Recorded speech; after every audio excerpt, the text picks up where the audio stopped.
Joining us now is Carol Leonnig, Pulitzer Prize-winning national investigative reporter for The Washington Post and author of Zero Fail: The Rise and Fall of the Secret Service. Carol, thank you for joining us today. There are so many questions I have about where we are in terms of getting to the bottom of what exactly transpired between Trump and his Secret Service detail in particular on January 6th. The fact that Tony Ornato is back at the committee for a third time, what does that tell you? And do you have any reporting on what is happening behind closed doors vis-a-vis Ornato?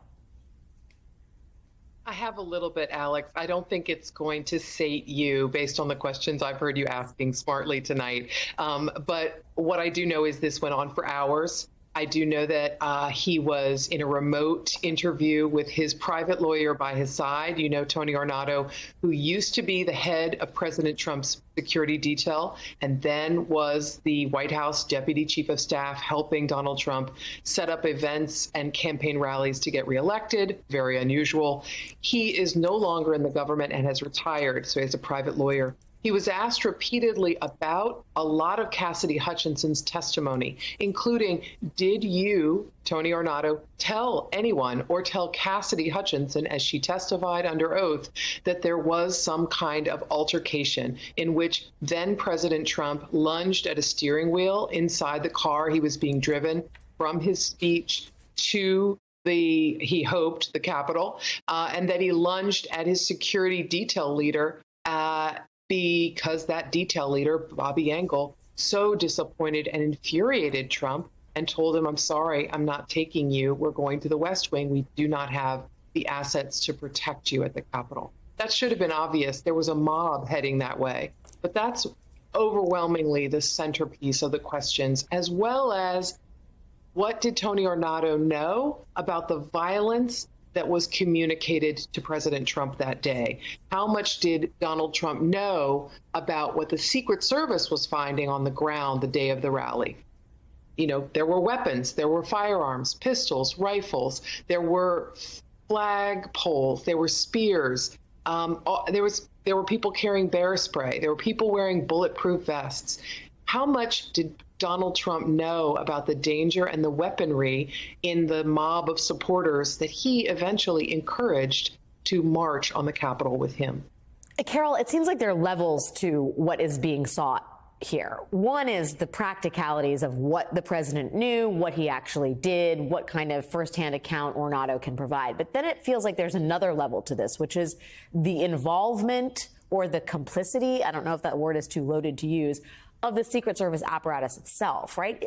I mean, it seems to me, at least from the outside, that there are real questions about how diligently the Secret Service was relaying security threats to, for example, Mike Pence's office, the degree to which they were potentially trying to protect the president in terms of, you know, casting aside allegations like the one Mrs. Hutchinson testified to about the president being violently eager to return to the Capitol. I mean, is that something that Ornato is testifying to, do you think? I mean, I wonder if you believe the committee is trying to get to the bottom of the Secret Service's role in all of this as well. Well, it's a great question because Tony Ornato, as well as other agents, senior officials, I should say, in the Secret Service, have been asked, Alex, by the January 6th committee in the past, and possibly again today, about the degree to which they realized the threat that was sort of in motion right in front of all national security officials and heading towards the Capitol for days and weeks before January 6th. The Secret Service, the FBI, and the Department of Homeland Security were all on alert to various I wouldn't call them formal threat assessments, but I would call them guardians, alerts, and red flags that danger was coming, that people who said they wanted to attack the Capitol with weapons, people who said get ready to draw down on law enforcement, were headed towards that rally that day with the president. All of those warnings were, to my mind, quite frightening and prescient. Did the Secret Service not take those seriously enough?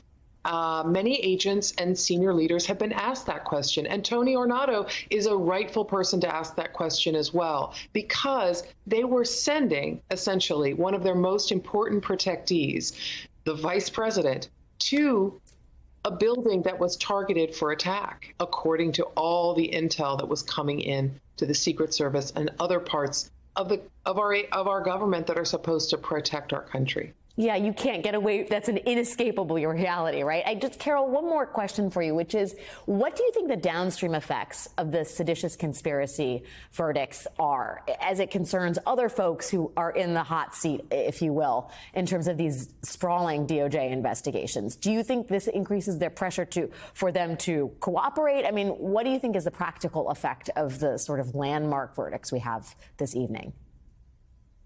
So I think, again, to use your wonderful word contextualize, I think it cannot be understated. Forgive me, it cannot be overstated how important it is that the Department of Justice won these cases, one conviction, at least against two Oath Keeper leaders, on a charge that was pretty dusty in the statute book, and many people thought was too novel, too bold a charge to bring. Hadn't been tested very recently in our modern history, not in your or my lifetime.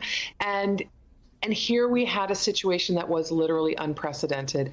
And they convicted someone for using violence to essentially attack a government proceeding that was an attack on our democracy, attack on our country. That has downstream effects in one respect that I can think of right off the bat, Alex, which is when you convict someone like Stewart Rhodes of an organized violent conspiracy, the next potential charge is who else was involved in organizing a conspiracy to block the peaceful transfer of power. And if you've won on seditious conspiracy with an individual who used force, your chances of winning in prosecuting somebody might look a little brighter today, or someone who was involved in a nonviolent conspiracy. And we don't know who those people are at this moment. We don't know what the Department of Justice has uncovered in its investigation of what I often call the white collar conspiracy. But that should be, I think, a little bit of a wind under the wings of the Department of Justice as they consider what to do about that other conspiracy they're investigating. I would say maybe even a lot of wind under their wings. Carol Leonnig, national investigative reporter for The Washington Post. Thank you, as always, Carol. Great to have you tonight. Thank you, Alex.